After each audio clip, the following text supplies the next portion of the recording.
নমস্কার শ্রোতা বন্ধুরা, আশা করি সবাই ভালো আছেন।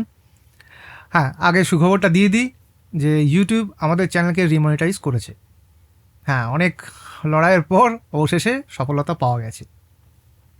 যদিও এখনও বেশ কিছু চ্যানেলের রিমনিটাইজ হওয়াটা বাকি আছে, তবে আশা করি তাড়াতাড়ি সেটা হয়ে যাবে। খুব একটা চিন্তার কিছু বিষয় নয়। এবার যারা যারা হেল্প করেছে তাদের কথা একবার বলি, যারা আমাদের অসময়ে আমাদের পাশে ছিলেন। প্রথম বলতে হয় গল্পাসুর চ্যানেল থেকে রাকিব সর্দার। ওকে ধন্যবাদ জানাচ্ছি, তার কারণ এই যেভাবে ইউটিউব বারবার তো চ্যাট আর মেইলে জানিয়েছে যে না, কোনোভাবেই আমাদের ডিসিশন বদলাবে না, আমরা রিভিউ করেছি, ব্যাপারটা ডিমনিটাইজই থাকবে, এরকম ইত্যাদি ইত্যাদি। তো সেইটা অ্যাকচুয়ালি কীভাবে করলে ওটা সাকসেসফুল হবে, রিমনিটাইজড হবে, বারবার ইউটিউব বলা সত্ত্বেও হবে, সেটা একমাত্র এই রাকিবই প্রথম যখন ওর চ্যানেলে ডিমনিটাইজেশন আসে, ডিমনিটাইজ হয় ওর চ্যানেল, তখন রাকিব প্রথম এইটাকে ফর্মুলাটাকে খুঁজে বার করে যে কী করলে অ্যাকচুয়ালি ঠিক হবে। তো তার জন্য তো ওর একটা থ্যাঙ্কস অবশ্যই প্রাপ্য। কিন্তু এছাড়াও আমার সবচেয়ে ভালো লেগেছে যে ও এই ফর্মুলাটা জেনে শুধু নিজের ইউটিউব চ্যানেলের জন্য কাজে লাগিয়েই চুপ করে যায়নি, ও বাকি সবাইকেই, সমস্ত চ্যানেল যারা এফেক্টেড হয়েছিল সবাইকেও হেল্প করেছে। এইটা ভীষণ ভীষণ একটা পজিটিভ পয়েন্ট, এটা সব মানুষের থাকে না। তো খুব ভালো, মানে এটা আমি কী ভাষায় আর বলি। অনেক অনেক ধন্যবাদ রাকিবকে।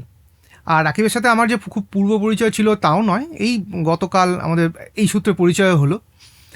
আচ্ছা, এবার আরেকজনের কথা বলি, যার কথা না বললেই নয়, সেটা হচ্ছে ফেরারি মন আ পিওর সোল চ্যানেল থেকে বুবাই। বুবাইয়ের সাথে আমার পরিচয় দীর্ঘদিনের। আমাদের বহু গল্পে ওর কণ্ঠস্বর আপনারা শুনে থাকবেন। আর ওর ওয়াইফ মৌমিতা এখনও কাজ করছে, ও কাজ করছে, আমাদের প্রচুর গল্পের প্রয়োজন পড়লেই ওদেরকে ডাকি। তো বুবাই ভীষণভাবে আমার পাশে থেকেছে, সময় অসময়ে এমনিই থাকে, এইবারেও থেকেছে, তার কোনো অন্যথা হয়নি।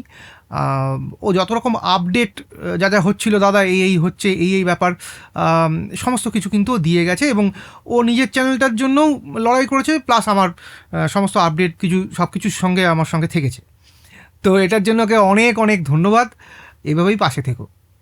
এছাড়াও যারা আমাদের পাশে থেকেছেন তারা হলেন আপনারা যেভাবে আমার আগের ভিডিওতে রিয়্যাক্ট করেছেন, কমেন্ট করেছেন, এত কিছু ভেবে কিন্তু আমি ভিডিওটা দিইনি। আমার মনে হয়েছিল আপনাদেরকে পরিস্থিতিটা জানানো দরকার, সেই জন্য আমি ভিডিওটা করেছিলাম। কারণ নিশ্চয়ই আপনাদের জানার অধিকার আছে যে কী হচ্ছে না হচ্ছে সমস্ত কিছু। তো তাতে আপনারা মানে স্বতঃস্ফূর্তভাবে রিয়্যাক্ট করেছেন, এবং এটাও বলেছেন যে পয়সা লাগলে কোনো অসুবিধা নেই, সেটা দিতে আমরা রাজি আছি। এবং একজন তো উত্তেজনায় আমাকে 100 টাকা পাঠিয়েই বসে আছেন। তো ওনাকে আমি টাকাটা ফেরত পাঠাইনি, কারণ ওনার খারাপ লাগতে পারে। টাকার অ্যামাউন্ট এখানে বিষয় নয়, বিষয় হচ্ছে যে ভালোবাসাটা। তো আপনারা যেভাবে ভালোবেসে আমাদের পাশে রয়েছেন, এইটা না ভবিষ্যতে আমাদের আরও অনেক কিছু করবার শক্তি জুগিয়েছে, সত্যি কথা বলতে। এবং দেখুন, ভবিষ্যতে যে ইউটিউব এরকম আরও কিছু করবে না, তার তো কোনো গ্যারান্টি নেই। তাই আমরা, হ্যাঁ, স্পটিফাইতে সবাই যাচ্ছে, সেটা তো আমরা ডেফিনেটলি আমরাও শিফট করবো এরকম ভাবছি। তো ঠিক আছে, সেই প্রসিডিওর চালু থাকবে, যাব। এছাড়াও আপনাদের জানিয়ে রাখি যে আর একটা প্ল্যান আমার মাথায় এসেছে, এবং সেটা নিয়ে আমি যথেষ্ট হোমওয়ার্ক করব এবং খোঁজখবর নেব, সমস্ত কিছু করে। এরকম যদি হয় যে ভবিষ্যতে ধরুন কোনো একটা অন্য প্ল্যাটফর্মে, যেখানে মান্থলি সাবস্ক্রিপশনের বিনিময়ে আপনারা আমাদের হাই কোয়ালিটি কন্টেন্ট যেটা আমরা করি, সেরকম ভালো ভালো গল্প শুনতে পাবেন, তাহলে আমি নিশ্চিত যে আপনারা সেটা করবেন। এবং আমি আপনাদের বলে রাখছি, ঠিক সময় আসলে আমি আপনাদের জানিয়ে দেবো যে কীভাবে কী করতে হবে। টাকা পয়সা পাঠানোর ব্যাপারটাও আমি জানাবো, চিন্তার কোনো কারণ নেই। কারণ এইবার যে ধাক্কাটা খেলাম, সেখান থেকে অনেক দূর অনেক কিছু চিন্তা করেছি। তো আশা করি ভবিষ্যতে সেগুলো সফল হবে, এবং আপনাদেরকেও আমি জানাবো। আচ্ছা, এবার জানাই যে আপাতত ইউটিউব তো যেরকম গল্প দিচ্ছিলাম ইউটিউবে চলবে।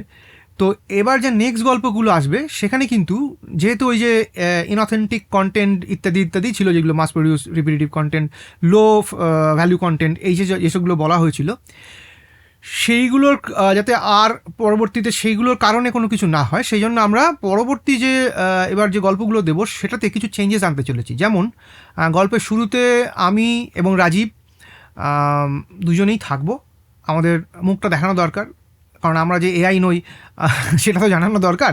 আর শুধু এআই নই তা নয়, ফেসলেস চ্যানেলকেও ইউটিউব ভীষণভাবে এখন দেখছি যে ডিমনিটাইজ বা ডিলিটই করে দিচ্ছে অনেক ক্ষেত্রে। তো সুতরাং চ্যানেলটা কারা এর পিছনে আছে সমস্ত কিছু আমরা কিন্তু এরপরে ভিডিও থেকে দেখবেন ফরম্যাটটা পাল্টে গেছে। অর্থাৎ শুধু একটা স্ট্যাটিক পোস্টার থাকবে এরকম নয়, আমরা গল্পের শুরুতে থাকবো, যা যা বলার সেগুলো বলবো, মাঝখানেও একবার দুবার কথা, একবার পারলে একবার, বা খুব বড় হলে হয়তো দুবার, ছোট্ট করে গল্পটাকে যতটা ডিস্টার্ব না করে পারা যায় আমি ছোট্ট করে কিছু বলবো। যেহেতু ওই যে বললাম আমরা হিউম্যান বিং, সেটা দেখানোর একটা তাগিদ তো অবশ্যই রয়েছে। কারণ ইউটিউব যে এআই বট বা অ্যালগোরিদম দিয়ে এগুলোকে ডিটেক্ট করছে, সেগুলোর হাত থেকে মুক্তি পাওয়ার জন্যই আর কি এটা করা। আশা করি ভবিষ্যতে এআই বট একটু তার অন্তত বুদ্ধিশুদ্ধি খুলবে এবং কোনটা ভালো কন্টেন্ট কোনটা খারাপ কন্টেন্ট সেটা বোঝার ক্ষমতা তাদের আসবে। দেখা যাক। তো নেক্সট গল্প থেকে কিছু চেঞ্জেস আসবে, এটা মাথায় রাখবেন। শুধু পোস্টার নয়, আমরাও থাকবো, গল্পের শুরুতে বলবো, তারপর যথারীতি আমাদের ন্যারেটর গল্প শুরু করবে, এইভাবে আর কি। তো একটা দুটো গল্প দেখলেই আপনারা বুঝে যাবেন যে কীরকম ফরম্যাট। আবার মুশকিল হচ্ছে ফরম্যাটটাকে কন্টিনিউ করা যাবে না, মানে এক গল্পে আমি যেভাবে যে অ্যাঙ্গেল থেকে বলছি পরের গল্পে সেটা করবো না, অন্য বিষয় বলবো, অন্যভাবে বলবো, কারণ তা না হলে খুব মুশকিল হচ্ছে ইউটিউবের ক্ষেত্রে হয়তো। তো এই আর কি, খুশির খবরটা জানিয়ে দিলাম। সবাই খুব ভালো থাকবেন, সঙ্গে থাকবেন, শুনতে থাকবেন ট্রেলার স্টেশন।